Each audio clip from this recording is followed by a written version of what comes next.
계룡산을 참 잘한다고 생각하지만 사실은 우리가 계룡산이 국립공원으로 지정될 때부터 많은 곡절이 있었다는 것은 모르고 있는 것 같아요.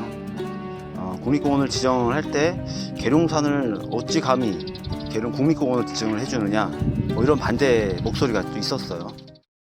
당시 신문기사를 보면 계룡산이 국립공원으로 지정된 것에 대한 기쁜 마음의 표현도 있지만 한편으로는 사교지대라든지 정감록이라든지 이러한 지적으로 지정을 반대했던 세력에 대한 서운함도 배어 있습니다.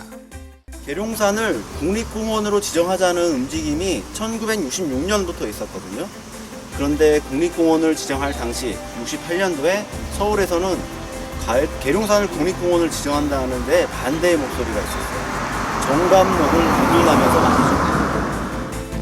정감록은 조선 이씨 왕조의 멸망을 이야기한 금지된 책이었습니다.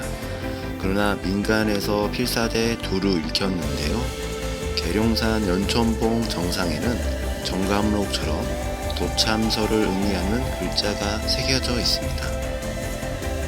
마치 암호처럼 한자를 조합하면 숨겨진 의미가 나오는데 누가 언제 어떤 이유에서 새겼는지 알려지지 않고 있습니다. 특히 계룡산이 국가의 안녕을 위해서 국가적으로 제사가 이루어지던 곳이라는 것을 많은 분들이 잘 모르고 계세요. 또 대몽 항쟁 시기에는 이 지역 일대의 주민들의 안전을 보호하기 위해 이 계룡산 안에 큰 규모의 산성이 있었죠. 그 역시도 발굴되지 않아서 현재까지도 문화재에 지정이 안 되어 있습니다.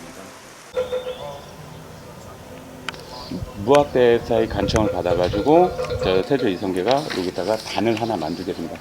그래가지고 계룡단을 만들게 되는데요. 그게 지금 현재 중학단의 모체가 된 거죠. 이곳 중학단은 그 사찰의 산신각이 아니라 계룡산 산신만을 위한 만든 거죠. 산신각이죠. 그러니까 산신이기도 하지만은 이 계룡산 우리가 부를 때는 계룡산신이라고 생각을 하지만은 국가에서 생각할 때는 호국신이에요. 계룡산신이 아니라 호국신이죠. 나라를 지켜주는 신이죠. 생각하기 때문에 국가에서 제사를 지내는 거죠. 지붕 위에 보면은 잡상이 있는데 그 잡상이라는 게 뭐냐면은 국가 시설물에만 설치하는 거거든요. 아무나 만들 수가 있는 게 아니라 궁궐 안에 있는 기와장에 의해서만 만드는 걸로 알고 있어요. 그래서 이 중학단에 잡상이 되어 있다는 것은 일반 그런 사찰 건물이나 양반집 건물이 아니라 국가에서 직접 만들었다는 거죠. 국가 시설로 다 만들었다는 얘기죠. 왕이 신하를 보내 국가 평안을 위한 제사를 지내던 곳, 그리고 지금까지 유일하게 남아있는 곳이 중학단입니다. 그렇다면은 계룡산의 해발고도 400m에서 800m 그 지점에 산성을 왜 쌓았을까요? 길이 연장만 해도 5km에 달하는데요. 이 큰 규모의 산성을 쌓았던 이유가 궁금합니다. 연천봉 정상에 다다라서 가지런히 놓여있는 돌무더기를 만나게 되는데 이게 곧 계룡산성입니다. 언뜻 자연석이 흘러내린 듯 보이지만 자세히 보면 큰 돌을 순서대로 쌓고 빈틈에는 작은 돌을 하나하나 꽂아놓은 모습을 볼 수 있습니다.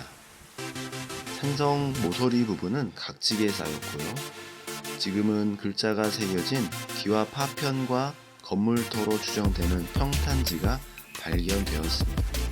특히 놀라운 것은 계룡산성이 연천봉과 관음봉, 쌀계봉까지 북쪽 능선을 연결하고 신원사 방향의 8부 능선까지 이어지는 총 길이 4.8km에 산성 내부의 면적은 60만 제곱미터에 달한다는 것입니다.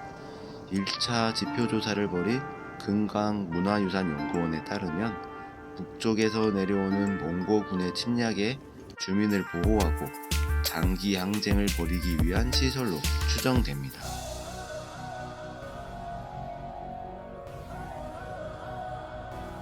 국가의 안녕을 위해 임금이 제사를 지내던 곳, 국난이 벌어졌을 때 안전하게 대피할 수 있는 안식처가 계룡산이었습니다. 정감록과 사교지대 역시 계룡산에서만 발견할 수 있는 보존할 문화이면서 존재조차 제대로 알려지지 않은 계룡산성에 대한 발굴 노력이 필요합니다.